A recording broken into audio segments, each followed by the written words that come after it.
Um dos graves problemas da corrupção é ela inviabilizar a própria democracia.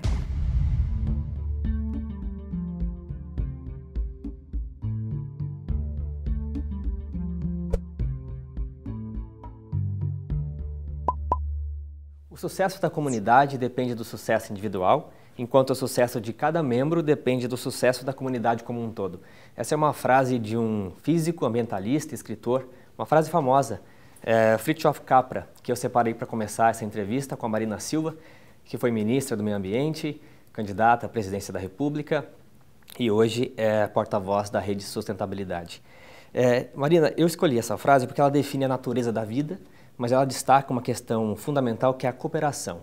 E parece que está nos faltando esse senso de cooperação no Brasil. Na sua opinião, é uma característica que a gente precisa aprimorar ou é a velha política culpada que nos cega e nos divide? Eu acho que essa ideia de colaboração, ela está na raiz do povo brasileiro. As comunidades, as pessoas mais simples, as pessoas mais humildes, elas sobrevivem graças a essa capacidade enorme de colaborar umas com as outras. É assim quando um filho adoece, é assim quando falta o sal, o açúcar, que uma vizinha pede emprestado a outra. É assim quando você, às vezes, não tem um equipamento doméstico e precisa de pedir ajuda do vizinho. Isso está no coração do povo brasileiro. Infelizmente, nós temos também um outro lado que é bem mais difícil, que parece que está arraigado também, ao mesmo tempo, na nossa cultura, uma visão unilateral do ganho, do benefício, que eu acho que tem a ver com a nossa ancestralidade, com a metrópole, não é? Onde havia um ganho unilateral da metrópole para com a colônia. E a política parece que herdou muito essa ideia de que os políticos para a sociedade, não os políticos com a sociedade, quando, na verdade, a grande riqueza da transformação é que os talentos dos indivíduos possam ser disponibilizados para a comunidade e os ganhos da comunidade possam cada vez mais, como disse o Capra, fortalecer a singularidade de cada indivíduo. E no Brasil, infelizmente, às vezes a gente se perde nesse caminho em função dos maus exemplos que a gente tem. Toda vez que um governante assume a função pública e resolve cuidar do seu próprio benefício em vez do benefício da coletividade, isso reforça essa ideia de que nós não temos um espírito de tanta colaboração e de tanta cooperação. Toda vez que um político fala "eu fiz", o próximo não dá continuidade, é o que você chama de fulanização ou partidarismo. É partidarização das conquistas. Porque, infelizmente, as conquistas, e eu entendo como conquistas aquelas coisas que deram certo, porque as pessoas só reivindicam a autoria das coisas que deram certo. Ainda que as coisas que dão errado também fazem parte do nosso acervo de experiência e são igualmente importantes, mas você não vê ninguém brigando para ser autor de derrotas e de fracassos, certo? Os fracassos sempre para os outros e as vitórias sempre as pessoas querem particularizar. Mas quando você tem a ideia de que os ganhos devem ser compartilhados do ponto de vista da autoria, da realização e do reconhecimento, isso cria outro tipo de liderança, que é o que eu chamo de liderança multicêntrica, né? Aquela liderança que é capaz de liderar, mas pelo exemplo, não por aquilo que diz, mas também por aquilo que faz. A institucionalização das conquistas, ela tem um papel pedagógico muito forte. Porque, infelizmente, essa cultura de fazer para a sociedade em vez de com a sociedade, de fulanizar em vez de institucionalizar, de partidarizar as conquistas, faz com que aquele período muitas vezes caia no esquecimento ou não tem continuidade na próxima gestão.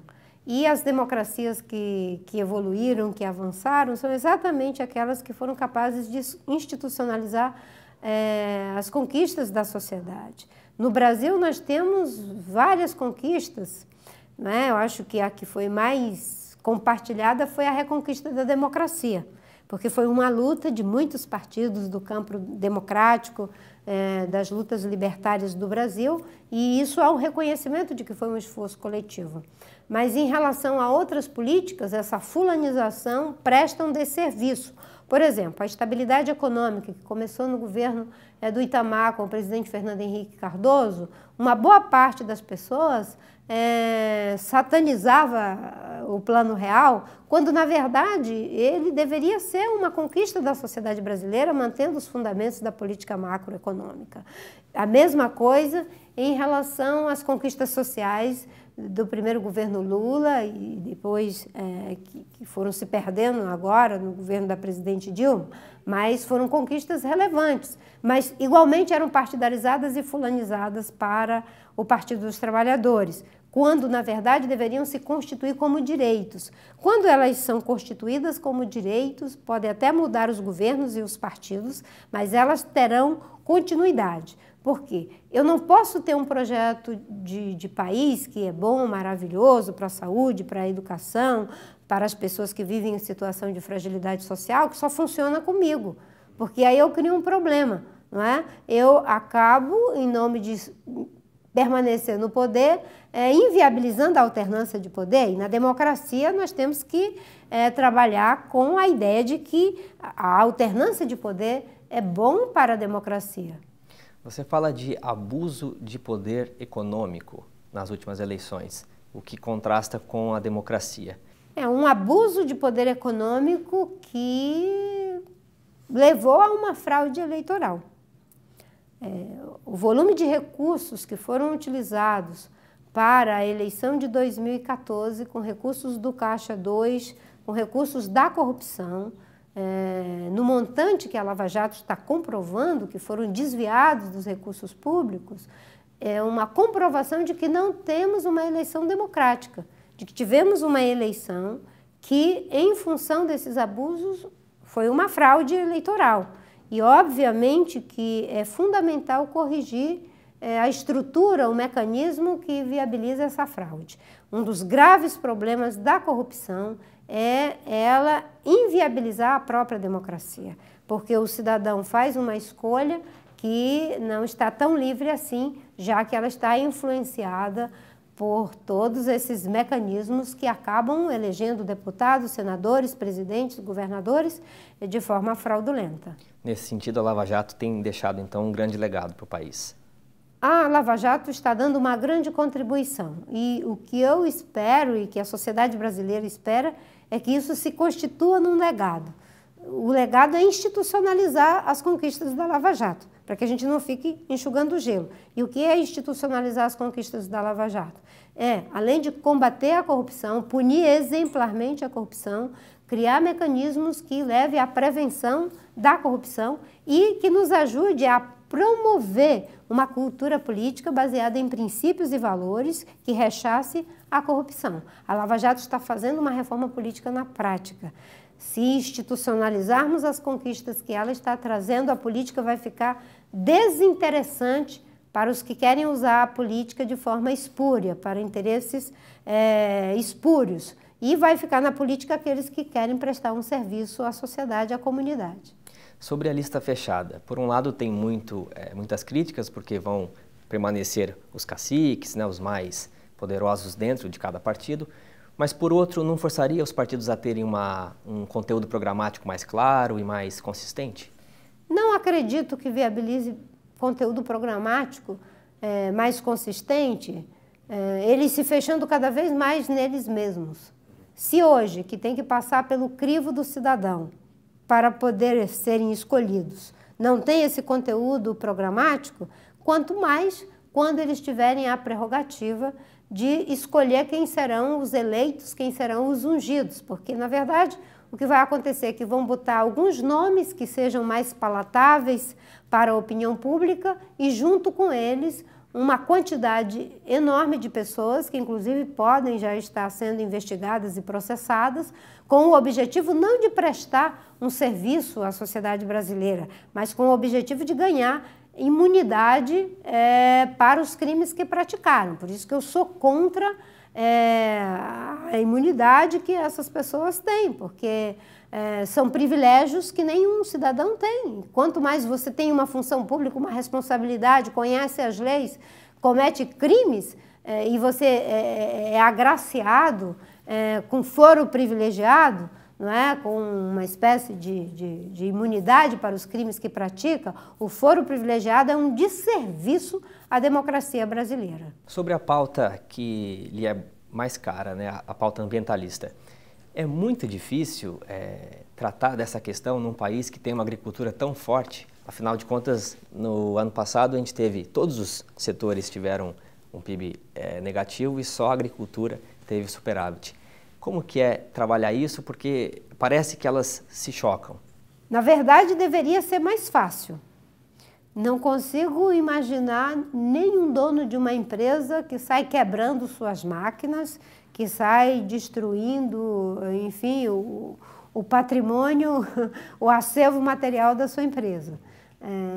E na empresa agrícola, você tem, além dos seus equipamentos, esses que você consegue comprar nas feiras do agronegócio, você tem equipamentos da natureza sem os quais não teria como ter a agricultura que temos. Nós temos a agricultura que temos pela abundância de água, nós temos a agricultura que temos pela abundância de sol e de terra fértil que o Brasil tem, e na quantidade, obviamente, que tem. Destruir, por exemplo, a floresta amazônica é destruir a galinha dos ovos de ouro. As chuvas que nós temos no sul, no sudeste e no centro-oeste acontecem graças à Amazônia. Eu fiquei muito impressionada com um dado que me foi passado por um amigo, Tasso, que trabalha com mudanças climáticas, que ele disse que os 20 bilhões de toneladas de água que a Amazônia produz por dia, na forma de vapor, não é equivalente a 6 meses de geração de energia de todas as plantas, né, de geração de energia do mundo.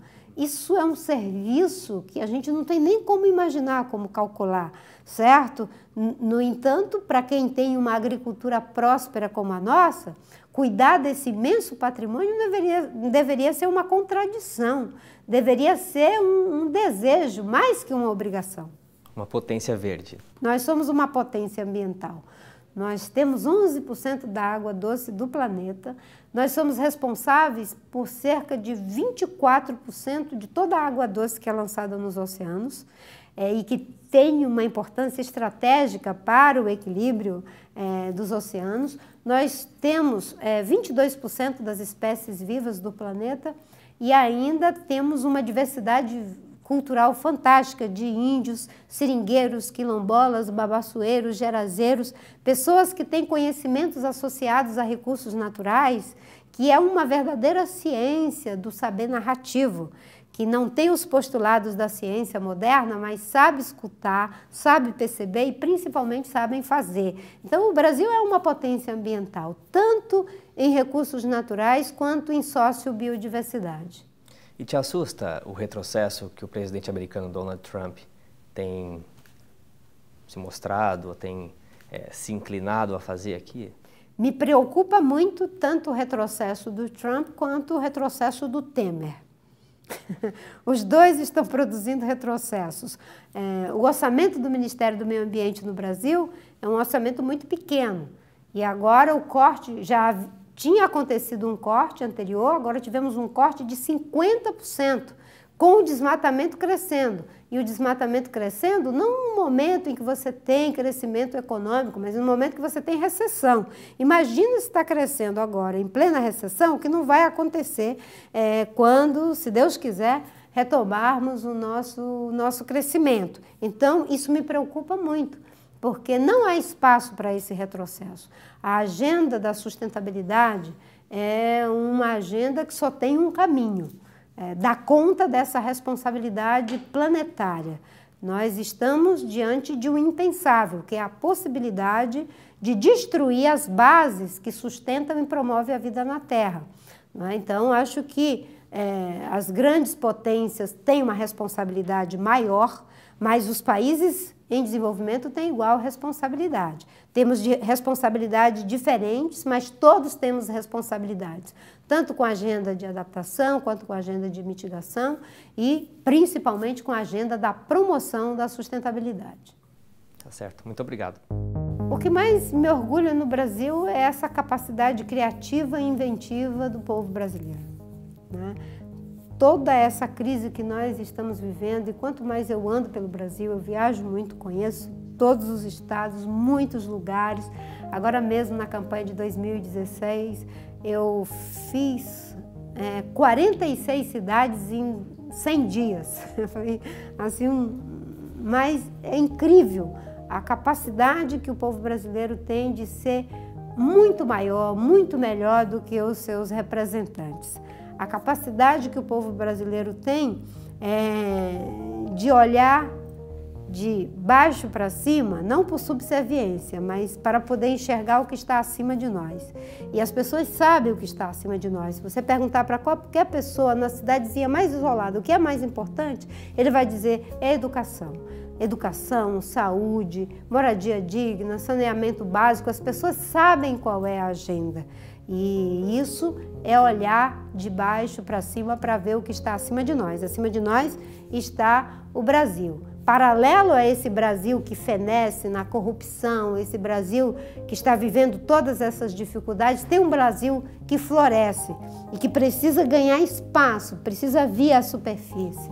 O que mais me decepciona é que com tanta força vital, cultural, de recursos naturais, a gente não ter sido capaz de fazer com que a política e as estruturas políticas acompanhasse essa riqueza.